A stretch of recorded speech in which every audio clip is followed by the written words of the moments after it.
Hi hello ಆತ್ಮೀಯ ಹೇ ಸೀತಾರಾಮ್ ವೀಕ್ಷಕರೇ, ನಾನು ನಿಮ್ಮವ ಎಮ್ಮ ಇವತ್ತು ಮಲ್ಲಪ್ಪ ಜೋತಾವ್ ತಮಗೆ ಇವತ್ತಿನ ಪ್ರಮುಖ ಸುದ್ದಿಗಳಿಗಾಗಿ ಆಹ್ವಾನಿಸ್ತಾ ಇದ್ದೀನಿ. ತಾವು ನೋಡಬೇಕು, ನೋಡೋ ಜೊತೆಗೆ ನಿಮ್ಮ ಅಭಿಪ್ರಾಯ ಮಾಡಿಸ್ತಾ ಇರಬೇಕು. ಈ ಪ್ರಮುಖ ಸುದ್ದಿಗಳು ನೋಡ್ತಾ ಹೋಗಿ, ಜೊತೆಗೆ ನಿಮ್ಮ ಅಭಿಪ್ರಾಯ ತಿಳಿಸ್ತಾ ಹೋಗ್ರಿ ಅಂತ ಹೇಳ್ತಾ ನೋಡಿ ಈ ಸುದ್ದಿಗಳೆಲ್ಲ ಬರ್ತಾ ಇದ್ದಾವೆ.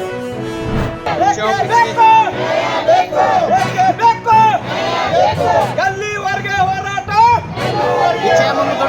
ಎಲ್ಲಿವರೆಗೆ ಹೋರಾಟ, ಎದ್ದಕ್ಕಾಗಿ ಹೋರಾಟ, ಎದ್ದಕ್ಕಾಗಿ ಹೋರಾಟ, ಆವಾಜ್ ಆವಾಜ್.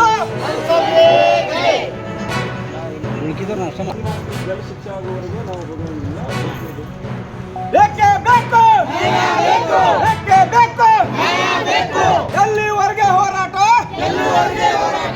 ಎಲ್ಲಿವರೆಗೆ ಹೋರಾಟ, ಎದ್ದಕ್ಕಾಗಿ ಹೋರಾಟ, ಎದ್ದಕ್ಕಾಗಿ ಹೋರಾಟ. ಒಂದು ಬಾಲಕಿ ಮೇಲೆ ಅನ್ಯಾಯ ಮಾಡು ಶಿಕ್ಷಕರಿಗೆ, ಒಂದು ಬಾಲಕಿ ಮೇಲೆ ಅನ್ಯಾಯ ಮಾಡು ಶಿಕ್ಷಕರಿಗೆ ಬೇಕೇ ಬೇಕು, ಬೇಕೇ ಬೇಕು, ಬೇಕೇ ಬೇಕು. ಇವತ್ತು ನಮ್ಮ ಶಾಂತಿಯುತ ಹೋರಾಟವನ್ನ ಬೇಕು ಅಂತಲೇ ವೈಲೆಂಟ್ ಆಗಿ ನಮ್ಮ ಮೇಲೆ ಹಾನಿ ಮಾಡಿದ್ದಾರೆ, ದೌರ್ಜನ್ಯ ಮಾಡಿದ್ದಾರೆ. ಇವತ್ತು ಲಾಠಿ ಚಾರ್ಜ್ ಪ್ರಯೋಗ ನನ್ನ ಮೇಲೂ ಮಾಡಿದ್ದಾರೆ. ನಾವೆಲ್ಲರೂ ಶಾಂತಿಯುತವಾಗಿ ಕೂತ್ಕೊಂಡು ಇವತ್ತು ಎಲ್ಲರ ಮುಂದೆ ನಾವೇನು ಧಿಕ್ಕಾರ ಕೂಗ್ತಾ ಇರಲಿಲ್ಲ, ಜಯಕಾರನೂ ಹಾಕ್ತಾ ಇರಲಿಲ್ಲ, ಸುಮ್ಮನೆ ಕೂತಿದ್ವಿ. ನಾವು ಸುಮ್ಮನೆ ಇದೆ ಎಲ್ಲೋ ನಮ್ಮ ಸಮುದಾಯದ ಜನರು ಎಲ್ಲರೂ ಸುಮ್ಮನೆ ನಿಂತು ನೋಡುವಾಗ ಅವ್ರ ಮೇಲೆ ಲಾಠಿ ಚಾರ್ಜ್ ಮಾಡಿ ಅವ್ರು 4 ಜನ ಅಡ್ಮಿಟ್ ಆಗಿದ್ದಾರೆ. ಇವಾಗ 4 ಜನ ಅಡ್ಮಿಟ್ ಆಗಿದ್ದಾರೆ. ರಕ್ತಪಾತ ಇವರೇ ಮಾಡ್ತಾ ಇದ್ದಾರೆ. ನಾವು ಯಾರೂ ಏನೂ ರಕ್ತಪಾತ ಏನೂ ಮಾಡಿರ್ಲಿಲ್ಲ. ಇವ್ರು ನಮ್ಮನ್ನ ಬೇಕಂತ ಭುಗಿಲೆ ಬಿಸಿ ದೌರ್ಜನ್ಯಕ್ಕೆ ನಮ್ಮನ್ನ ಈಡು ಮಾಡ್ತಾ ಇದ್ದಾರೆ. ಈ ಸರ್ಕಾರದವರು ಈ ತರ ಮಾಡಿದ್ರೆ ಇದು ಒಂಥರ ಅನ್ಯಾಯ. ಇದು ನಮ್ಮ ಮೇಲೆಲ್ಲ ಮಹಿಳಾ ವಕೀಲರ ಮೇಲೆ ಎಲ್ಲರ ಮೇಲೆ ಮಾತಾಡಿದ್ರೆ ಈ ನಾನು ಒಂದು ಈ ಕೈಗೆ ನನ್ಗೆ ಈ ತರ ಆಗಿದೆ ಅಲ್ಲ, ನನ್ನ ಮೇಲೆ ಇಲ್ಲಿ ಇನ್ನೊಂದು ನಮ್ಮ ವಕೀಲರು ಚೌಧರಿ ಕಾರಣಕರ್ತಕ್ಕಂಥ ಎಡಿಜಿಪಿ ಮತ್ತು ಕಮಿಷನರ್ ಇಬ್ಬರು ಮಾಡೋ ಪ್ರಯತ್ನ ಮಾಡ್ಬೇಕಂತ ಆಗ್ರಹ ಮಾಡ್ತೀನಿ. ಕೂಡಲೇ ನಮ್ಮ ಅಮಾಯಕರು ಬಂಧನ ಮಾಡಿದ್ರೆ ಅದನ್ನು ಬಿಡುಗಡೆ ಮಾಡ್ಬೇಕಂತ ಒತ್ತಡ ಆಗ್ತೀನಿ. ಬೇಕು ಅಂದ್ರೆ ನಮ್ಮ ಮುಂದೆ ಡೈರೆಕ್ಷನ್ ಕೊಟ್ಟು ಮಾಡಿಸ್ತಾ ಇದ್ದಾರೆ ಈ ಹಲ್ಲೆಗಳನ್ನ. ನಮ್ಮ ಧಾರವಾಡದ ವಕೀಲರು ತರಿಶೆಟ್ಟಿ, ಮಂಜುನಾಥ್ ತರಿಶೆಟ್ಟಿ ಅವ್ರ ಮೇಲೆ ಹಲ್ಲೆ ಮಾಡಿದ್ದಾರೆ. ಇಂಥ ಅನೇಕ ಜನರ ಮೇಲೆ ಒಂದು ರೀತಿ ಗುಂಡಾಗಿರಿ ವರ್ತನೆ ಮಾಡಿದ್ದಾರೆ. ಒಂದು ರೀತಿ ಅವ್ರಿಗೆ ಟ್ರೈನಿಂಗ್ ಕೊಟ್ಟು ಮಾಡೋ ಪ್ರಯತ್ನ ಮಾಡಿದ್ದಾರೆ. ಹಾಗಾಗಿ ಮಾಧ್ಯಮದ ಮೂಲಕವಾಗಿ ಇಂಥ ಎಲ್ಲಾ ಘಟನೆಗಳು ಪೊಲೀಸರು ಟ್ರೈನಿಂಗ್ ಕೊಟ್ಟಾರಂತ ಹೇಳಿ ಇದನ್ನ ಮಾಡ್ತಾರ. ಇದೆಂತ ದಬ್ಬಾಳಿಕೆ. ಸಿಎಂ ಅವ್ರಿಗೆ ಸ್ವಾಮೀಜಿ ನಾವು ಕರೆದಿದ್ವಿ, ಅವ್ರು ಬರ್ಲಿಲ್ಲ ನಮ್ಮ ಕಡೆ ಅಂತ. ಸಿಎಂ ಅವರು ನಾವು ಕರೆದಿದ್ವಿ ಬರ್ಬೇಕಂತೇಳಿ, ಅವ್ರು ಬರ್ಲಿಲ್ಲ. ಅದಕ್ಕೆ ನೀವು ಇದ್ದಲ್ಲೇ ಹೋಗ್ತೀವಿ, ರಾಜ್ಯದ ಮುಖ್ಯಮಂತ್ರಿಗಳು ಅವ್ರು ಇದ್ದಲ್ಲೇ ಹೋಗ್ತೀವಿ ಅಂತೇಳಿ ಶಾಂತಿ ಬರೋ ಪ್ರಯತ್ನ ಮಾಡಿದ್ರೆ ಹೈವೇ ರೋಡಲ್ಲಿ ಲಾಠಿ ಚಾರ್ಜ್ ಮಾಡುವಂತ, ಹೈವೇ ರೋಡಲ್ಲಿ ಬ್ಯಾರಿಕೇಡ್ ಮಾಡೋ ಪ್ರಯತ್ನ ಮಾಡಿ ದುಷ್ಕೃತ್ಯ ಮಾಡಿದ್ರು.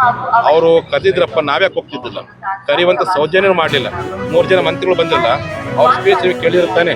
3 ಜನ ಸ್ಪೀಚ್ ಅವ್ರ ಬಾಯಿಗೆ ಏನಾದ್ರು ಬಂತ ಸಿಎಂ ಕರ್ತಾರೆ ಬನ್ನಿ ಸ್ವಾಮೀಜಿ ಅಂತೇಳಿ. ನಿಮ್ಮ ಅಭಿಪ್ರಾಯವನ್ನ ಕೇಳಕ್ಕೋಸ್ಕರ ಬಂದ ಅಂತ ಹೇಳಿದ್ರು ಹೊರತು ಮುಖ್ಯಮಂತ್ರಿಗಳು ನಿಮ್ಗೆ ಕರೆದ ಸ್ವಾಮೀಜಿ ಬರ್ಬೇಕಂತ ಹೇಳೋ ಪ್ರಯತ್ನ ಮಾಡಿಲ್ಲ.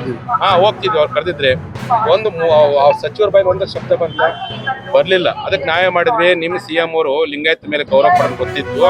ಆ ಪುಣ್ಯಾತ್ಮದ ನಾನೇ ಹೋಗ್ತೀವಿ ಅಂತ ನಾವೇ ಹೊಂಟಿದ್ವಿ. ಹೋಗಿ ನನ್ನ ಒಬ್ಬನೇ ಕರೆಯಬೇಕಾಗಿಲ್ಲ, ನಾವೆಲ್ಲ ಹೋಗಿ ನಮ್ಮಿದ್ರೆ ಏನು ಉತ್ತರ ಹೇಳ್ತಾರೆ, ಉತ್ತರ ಹೇಳಿ ಅಂತ ಈ ಭಾವನೆಯಿಂದ ಹೋದಂತ ಶಾಂತಿ ಹೋರಾಟಗಾರ ಈ ರೀತಿ ಸೆದೆ ಬಡಿಯೋ ಪ್ರಯತ್ನ ಮಾಡ್ತಕ್ಕಂಥದ್ದು ಅದು ಇಡೀ ನಮ್ಮ ಸಮುದಾಯಕ್ಕೆ ಮಾಡಿರ್ತಕ್ಕಂಥ ದೊಡ್ಡ ಅವಮಾನ. ಇದರ ಉತ್ತರವನ್ನು ಸರಿಯಾಗಿ ನಾವು ಪಾಠ ಕಲಿಸ್ತೀವಿ ಅಂತ ಹೇಳಿ ಮೂಲಕ ಹೇಳಿ ಇಚ್ಛೆಪಡ್ತೀವಿ. ನೋಡ್ರಿ, ಅದ್ರ ಬಗ್ಗೆ ಯಾಕೆ ಹೇಳ್ತೀರಿ? ಅಯ್ಯೋ ಲಕ್ಷಗಳ ಜನ ಬಂದರ ಬಗ್ಗೆ ಮಾತಾಡ್ಬಿಟ್ಟು ಯಾರೋ ಅವ್ರ ಬಗ್ಗೆ ಹೇಳ್ತೀರಪ್ಪ ಅಂತಂದ್ರೆ ಅಲ್ಲಲ್ಲ ಬಿಟ್ಟು ಅದ್ರ ಯಾಕೆ ಕಳಿಸ್. ನನಗೆ ಸಮಾಜ ಲಕ್ಷಗಳ ಜನ ಇದಾರೆ, ಬಂದಿದ್ದನ್ನು ನಾನು ಬಂದ ಜನರ ಪರವಾಗಿ ಇರ್ತೇನೆ ಹೊರತು ನೆಗೆಟಿವ್ ಮಾತಾಡೋದ್ರ ಬಗ್ಗೆ ನಾನು ಏನು ಕಾಮೆಂಟ್ ಮಾಡ್ತೀನಿ. ಆದ್ರೆ ಅವರು ಈ ಮಾನ್ಯ ಉಚ್ಚ ನ್ಯಾಯಾಲಯದ ನಿರ್ದೇಶನಗಳನ್ನ ಮೀರಿ ಅವರು ಬಂದ್ಬಿಟ್ಟು ರಾಷ್ಟ್ರೀಯ ಹೆದ್ದಾರಿ ಮೇಲೆ ಕೂತ್ಕೊಂಡ್ರು.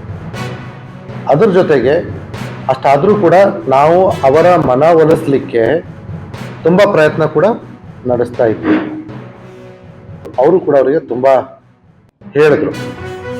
ಯಾವಾಗ ಅದು ಆಗಲಿಲ್ವೋ ನಾವು ಅವ್ರನ್ನ ಬಲವಂತವಾಗಿ ಅಲ್ಲಿಂದ ಮಾಡಬೇಕಾದ ಪ್ರಮೇಯ ಬಂದಿತ್ತು. ಅವರಿಗೆ ಅಷ್ಟಾದರೂ ಕೂಡ ಮನವೊಲಿಸ್ಲಿಕ್ಕೆ ನಾವು ಮಾಡ್ತಾ ಇದ್ದೀವಿ. ಈ ಮಧ್ಯದಲ್ಲಿ ತಾವುಗಳು ಕೂಡ ಅಲ್ಲಿದ್ರಿ, ನೋಡಿದ್ರಿ, ಹಲವಾರು ಬ್ಯಾರಿಕೇಡ್ಗಳನ್ನ ಅವರು ಮುರಿದು ಹಾಕಿದ್ರು.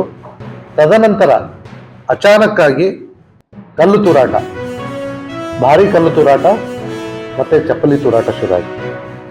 ನಮ್ಮ ಹತ್ರ ವಿಡಿಯೋಗಳಿದ್ದಾವೆ, ತಾವುಗಳು ಕೂಡ ಅಲ್ಲಿದ್ರಿ, ತಾವು ನೋಡ್ಬೋದು ಈ ವಿಡಿಯೋಗಳಲ್ಲಿ ಯಾವ ರೀತಿ ಅವರು ಕಾನೂನನ್ನು ಕೈಗೆತ್ತಿಕೊಂಡು ಕಾನೂನನ್ನು ಮುರಿದು, ಜೊತೆಗೆ ಮಾನ್ಯ ಉಚ್ಚ ನ್ಯಾಯಾಲಯದ ಆದೇಶವನ್ನು ಕಡೆಗಣನೆ ಮಾಡಿ ಈ ಕಲ್ಲು ತೂರಾಟ ನಡೆಸೋದಂತ. ಇಷ್ಟೆಲ್ಲ ಆದಮೇಲೆ ನಾವು ಸಾರ್ವಜನಿಕರ ಹಿತಾಸಕ್ತಿಗೋಸ್ಕರ ಮತ್ತು ಪಬ್ಲಿಕ್ ಪ್ರಾಪರ್ಟಿ ಮತ್ತು ಪಬ್ಲಿಕ್ ಲೈಫನ್ನು ಉಳಿಸ್ಕೊಳ್ಳೋಕ್ಕೋಸ್ಕರ ನಮ್ಮ ಅವಶ್ಯಕತೆಗೆ ಅನುಗುಣವಾಗಿ ಮಿನಿಮಮ್ ಬಲ ಪ್ರಯೋಗ ಮಾಡಲಿಲ್ಲ ಅಂತಂದರೆ ನಾವು ಮಾನ್ಯ ಉಚ್ಚ ನ್ಯಾಯಾಲಯದ ಆದೇಶವನ್ನು ಉಲ್ಲಂಘನೆ ಮಾಡ್ದಂಗೆ ಆಗ್ತಾಯಿತ್ತು. ಯಾಕಂದರೆ ಅವರು ಇಲ್ಲಿವರೆಗೆ ತಾವೆಲ್ಲ ಸುದ್ದಿಗಳು ನೋಡ್ತಾ ಬಂದ್ರಿ, ನೋಡಿದಿರಿ. ನಿಮಗೆ ಖುಷಿನೂ ಆಗಿರ್ಬೋದು, ಅಥವಾ ಒಂದು ಸಂತೋಷ ಆಗಿರ್ಬೋದು, ಅದು ದುಃಖನೂ ಅನಿಸ್ಬೋದು. ಯಾಕೆ ಆಗಿದಾರಪ್ಪ ಅಂತ ಅನಿಸ್ಬೋದು. ಏನು ಅನಿಸ್ತು ನಿಮಗೆ, ನಿಮ್ಮ ಅನಿಸಿಕೆಗಳು ನಮ್ಗೆ ಭಾಳ ಪ್ರಮುಖ. ಈ ಸುದ್ದಿಗಳು ನಿಮ್ಗೆ ಏನು ಅನಿಸಿದು ನೀವು ಕಾಮೆಂಟ್ ಬಾಕ್ಸಲ್ಲೇ ಹೇಳ್ತಾ ಇರ್ರಿ. ಜೊತೆಗೆ ಎಲ್ಲಕ್ಕಿಂತ ಹೆಚ್ಚಿಗೆ ಶೇರ್ ಮಾಡ್ತಾ ಇರ್ರಿ ಈ ನ್ಯೂಸ್ಗಳನ್ನು. ಜೊತೆಗೆ ಏನಪ್ಪ ಅಂದ್ರೆ ಹೇ ಸೀತಾರಾಮ್ ನಿರಂತರ ನೋಡ್ತಾ ಇರ್ರಿ.